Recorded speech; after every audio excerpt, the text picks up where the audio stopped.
Hello, I'm Tommy Moore from the Bartitsu Lab, and in this video we're going to talk about being forearmed. And what I mean by that is we spend a lot of time focusing on the fist as a striking surface. And so we should, because it's essentially like a fighting leatherman. You know, it's got fingertips it can work, grips, you can use different types of atemiwaza, you can use the knuckles in a different way, use the bottom of the fist, you can use it in a ridge hand style motion. So there's lots going on here. And then people get awfully excited about the use of the elbow. As they should, because it cuts like a motherfucker, and because of the nature of the elbow, we tend to put a lot of body weight, a lot of mass, a lot of power and torque into blows. So the elbow is a fucking good tool, and the fist is a very, very varied tool. But what we often forget about is the use of the forearm, which is a really interesting weapon for us to play with. And why is it interesting? Well, it's a large, blunt force trauma object. It's a relatively robust bone, so using the forearm bones, it's a relatively robust tool, especially when you compare it to the fist. So it's a hard tool. It has weaponized elements at the bottom and at the top, both of which are very, very useful. And there are many ways in which it can be used. So, for example, if Nasty McNasty Pants over here is behind me, and I aim with my edge of hand blow, or a sideways hammer fist, known in pugilism as a pivot blow, if I aim with that, I hit him, but if I don't quite gauge the range, I fuck it up entirely, and I miss, and I probably eat a decent shot on my way around. So whether I'm doing it from the front, as an edge of hand blow, from the side, or from behind, if I aim with this, often if he flinches, as people are wont to do when you throw something towards their head, if I'm aiming with this, he just needs to rock back a centimetre and I've gone. Or if I'm aiming with an edge of hand blow, if he rocks back a centimetre, I suddenly brush him with my fingertips as opposed to the hard edge of my hand.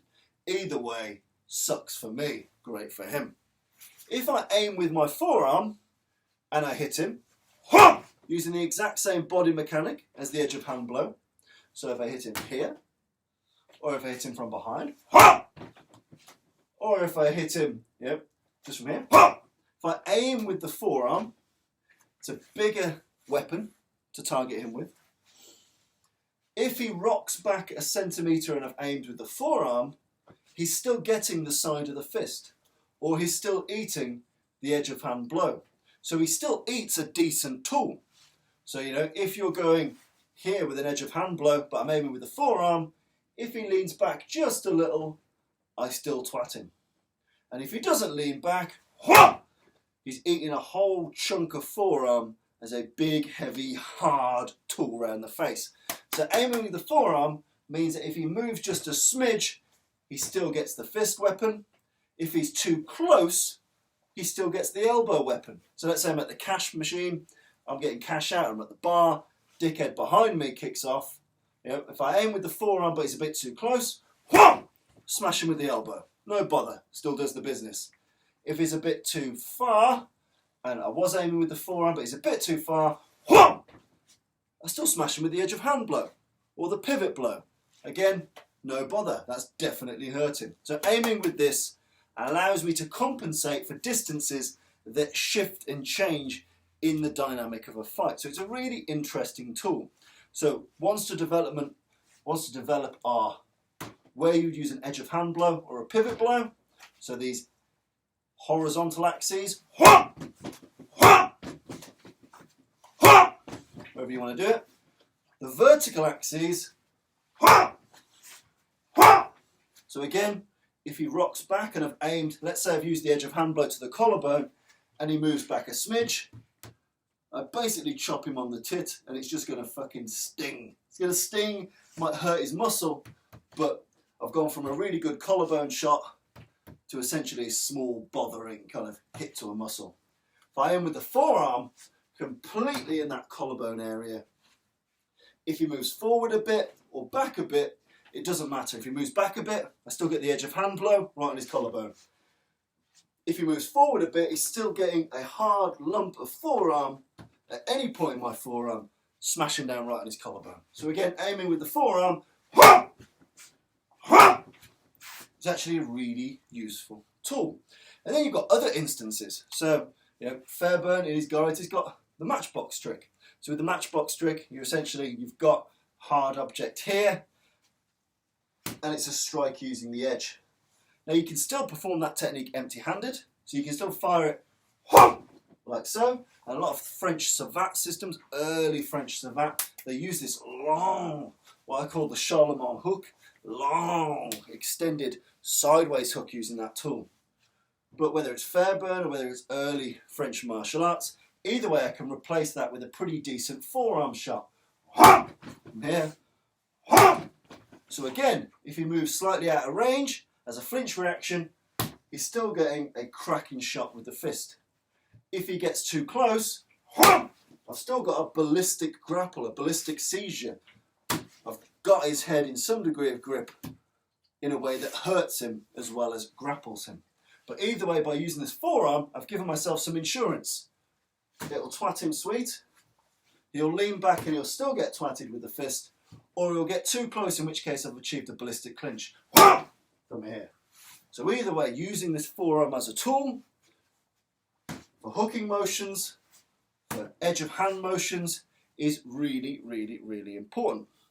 You can also use this forearm when you're in clinch situations for kidney hammers. Now, a traditional kidney hammer is a hammer fist right on the kidney, as you can imagine. But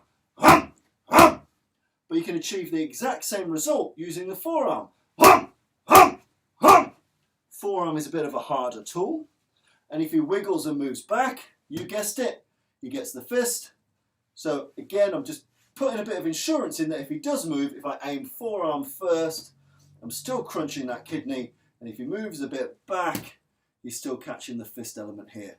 So those chopping blows to the kidneys work really well with the forearm, and indeed in lieu of a rabbit punch. So if we're here, and I can rabbit punch here, an illegal boxing move around the back of the head, bang, so where the neck meets the head, but I can also do that with the inner forearm, and again, if he moves, the fist still gets him, or the hand still gets him, and if he doesn't move, he's still getting clunked with a hard, heavy piece of forearm. So again, for rabbit shots, it's a nice, safe tool to have and keeps your hands relatively free.